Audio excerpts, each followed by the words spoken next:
Hello, this is School Committee Update today with Ward 7 member Sara Dion. For maximum confusion, I'm also a Sara Fishman. How are you doing, Sara Dion? I'm good, thank you. I'm happy to be here today. So since you are the newest member of the school committee, just elected in November, I'd like, if you could, to just give some personal and professional background on yourself. Yeah, sure. I am 33 years old. I live on Broadway with my partner. He and I moved uh, over to Ward 7 about a year and a half ago. We had been in Ward 5 before that. And I am an elementary school English learners pull-out teacher in Medford. And so I had decided that, I wanted to try running for local school committee, and the opening came up here in Ward 7, and so I decided to give it a try. So I'm very curious about this because I've been doing this for a while. I probably shouldn't say how long, but my son was K through 12 at Somerville Public Schools. And I certainly do not remember a teacher on the school committee, certainly prior to at least 2005, which is when he started. Um, so I'm just wondering, what kind of reception have you received as a teacher? What perspective do you think you bring? How is it perhaps different to be a teacher on the school committee? Yeah, I think I definitely have more of an insider's perspective, and kind of a practical perspective about, okay, these decisions that we're making, how does that actually affect the people on the ground, who are there, working every day. So I think that it's definitely a unique perspective that I think is very valuable. And I feel like I'm able to kind of give give really authentic perspectives about things, being that I am also a teacher during the day. So how is it to be a teacher in one school district and a school committee in the adjacent district? Do you forget who your boss is? I mean, I'm Um, just wondering, is it overwhelming? Is it confusing? it's definitely overwhelming at times. I try to view them as two separate things because, after all, they are two separate districts. So, of course, there are a lot of things that are similar between the two districts, just like anything that is a statewide level issue. And I mean, obviously, anything to do with COVID is going to be affecting both districts, and so both of my jobs. And anything to do with MCAS testing or teacher evaluation is a statewide issue. So that's something that's, again, going to affect both similarly. But ultimately, they are two different school districts with two different sets of circumstances, similar student populations in terms of socioeconomic and ethnic and racial makeup, but really different in a lot of other ways. What's the biggest difference, if it can be Yeah, boiled yeah, down to that? I think Somerville is overall just a more progressive community. I think Medford still has a lot, not a lot, but like some people that are kind of more conservative and more traditional. Whereas Somerville, I feel like the school leadership and just the people in general are of a more progressive mindset. So I feel like that's probably the big difference between the two communities. Interesting. So now another two-hatted situation with you is often teachers and teacher unions are on one side of the table and school committee members are on the other side of the table. So have you received any feedback or comments on the fact that you are both, in a sense? Um, yeah, so um not specifically, I'm sorry, my phone is going off. Not specifically like feedback from people, but I think that it, my work as a teacher definitely helps to inform my decisions and my input as a school committee member. But I try not to let it cloud my judgment in any sort of situation. And there aren't really a lot of specifics I can give because I am bound by the confidentiality of executive session. But I try to, so obviously, I mean, not obviously, but Somerville and Medford, we're both going through negotiations right now. And so I am on the two kind of opposite sides of the bargaining table in my two roles. And I just, like, again, I need to keep them as two separate things. I'm constantly reminding myself that, like, Somerville is separate from Medford, and what's going on in Somerville with negotiations really has nothing to do with what's going on in Medford with negotiations, because it's two entirely different sets of people. And just kind of acknowledging that there can be multiple truths. And so it is really challenging for me to sort of embrace just these multiple truths from various different perspectives, and trying to let my work, my experience and knowledge as a teacher inform my ideas as a school committee member without clouding my judgment, and without clouding my judgment and enabling me to see things from a logical point of view. So have you, I mean, you're Ward 7, so your favorite school might be something that is in Ward 7, but have you gone around and looked at a lot of the schools? Have you toured the high school? Do you have a sense of the sort of physical plant, if you will, of the school district? So I haven't yet. I definitely hope to, because I know that especially with the Brown School, there's a lot of issues with the physical building right now. And I would hope to. It's hard because, since I work all day during the day, the same hours that the schools are open, it's not always easy to kind of arrange something like that.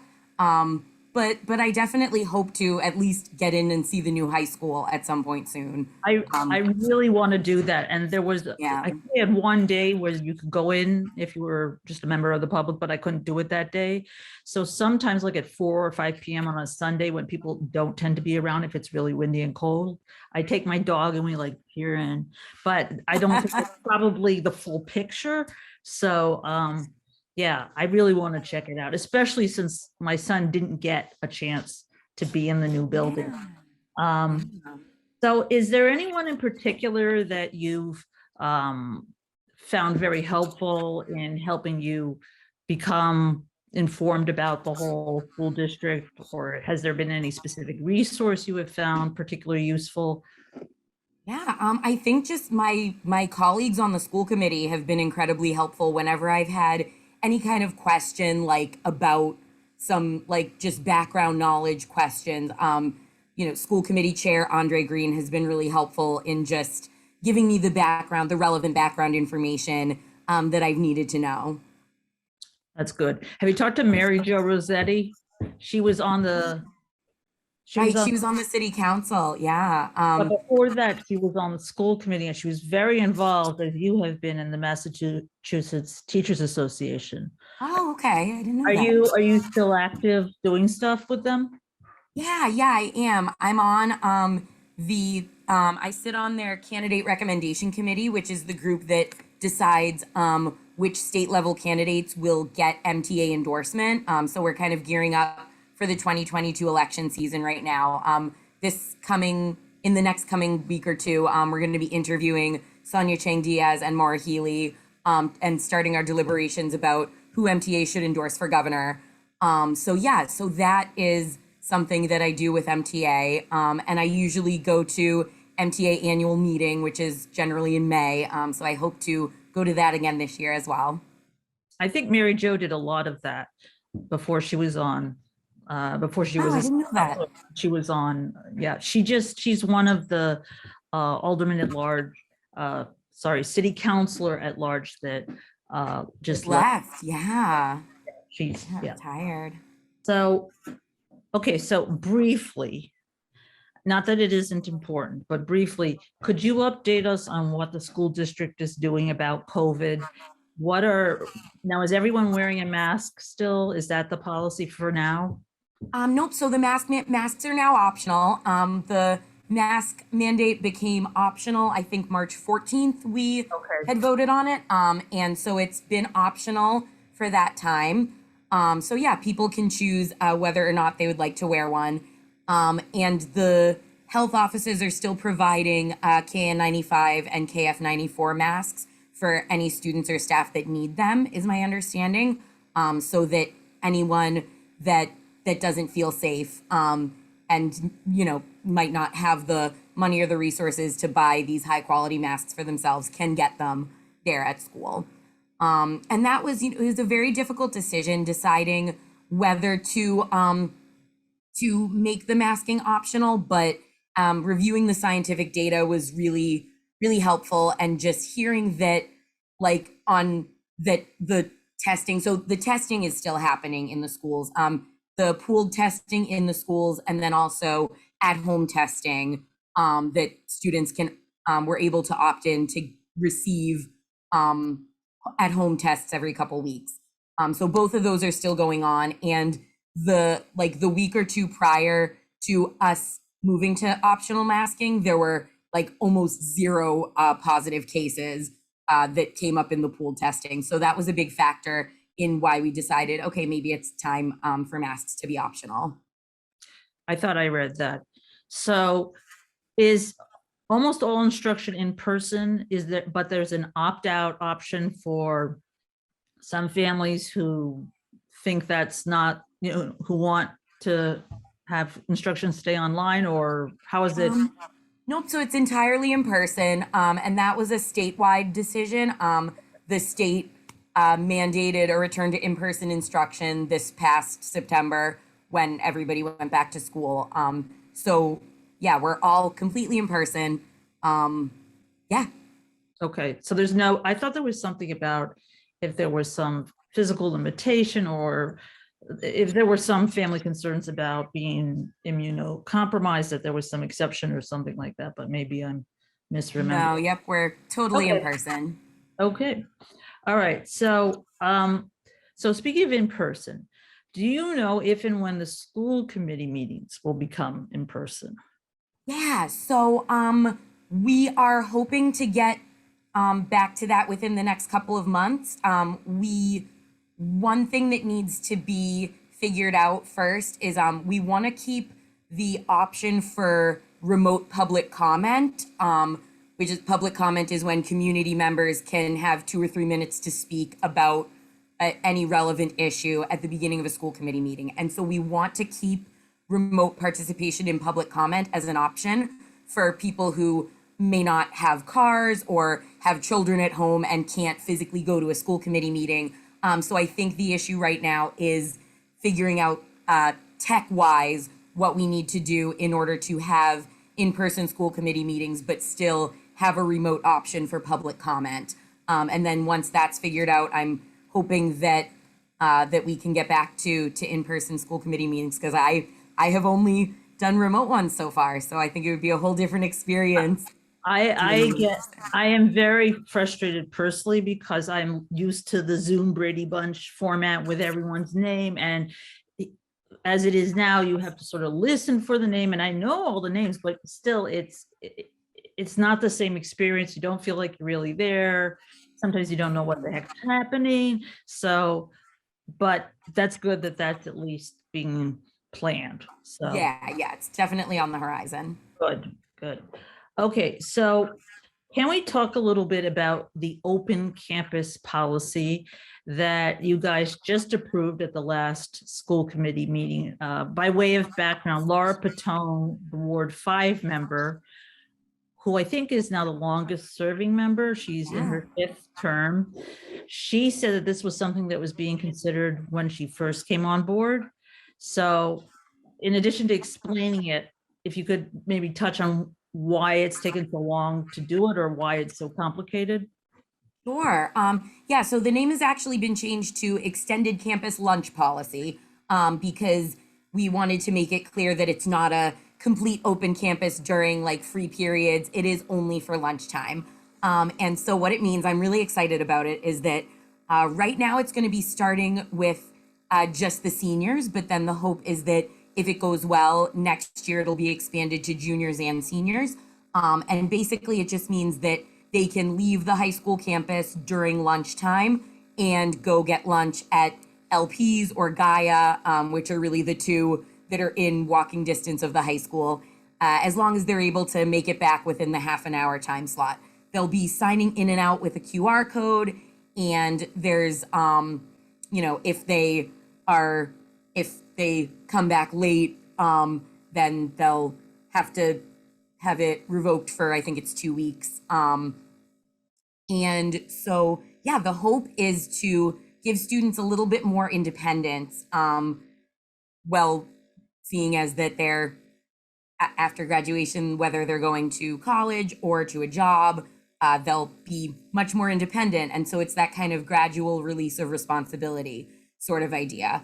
Having not been on the committee until now, I don't know what the issues were and like why it wasn't passed before then, but I do know that the current senior class has really advocated for it. And so that is what has gotten Superintendent Skipper and Principal Buchanan to really push for it, because the current senior class has really advocated for it. And so we wanted to get it passed nice and quickly so that they would have some time to enjoy it.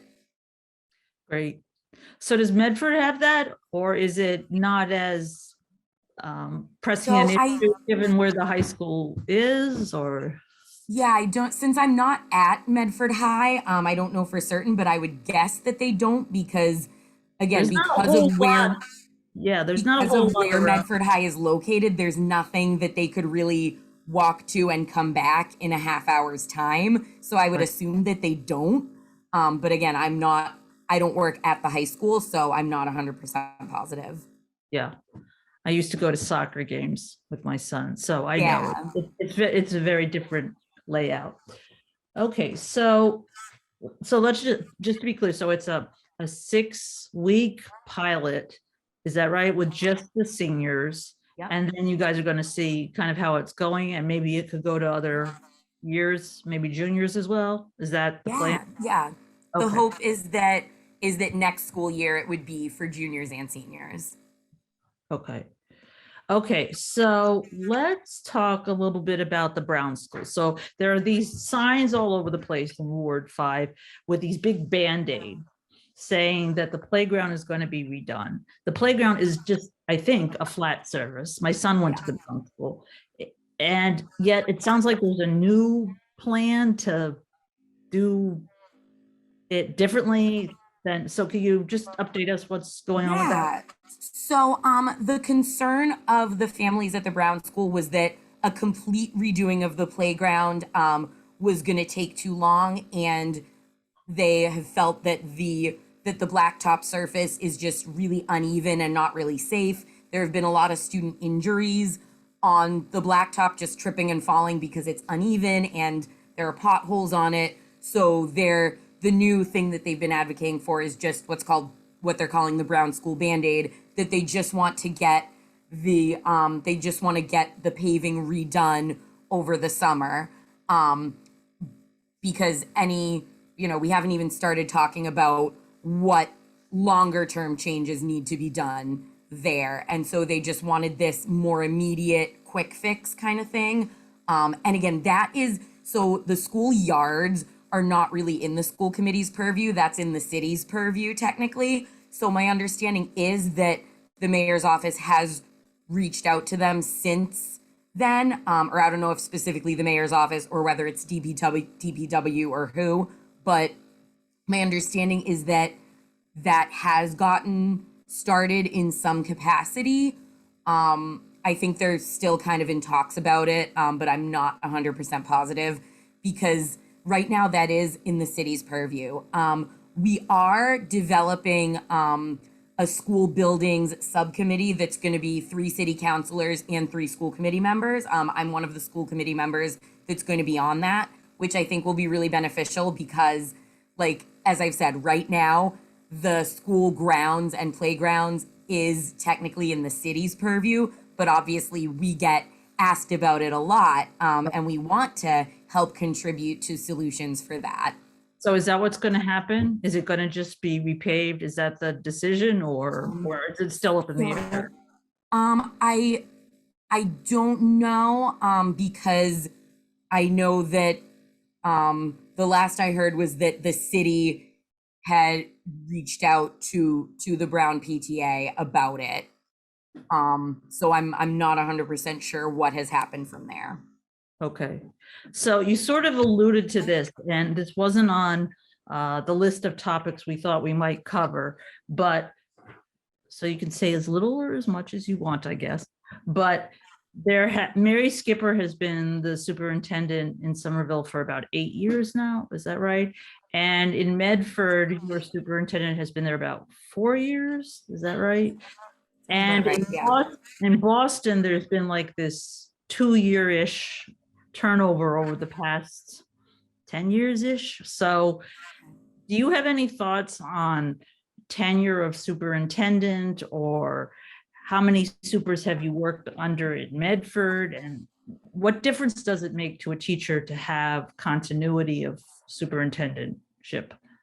Yeah, so I think the current superintendent in Medford is the second one that I've worked under.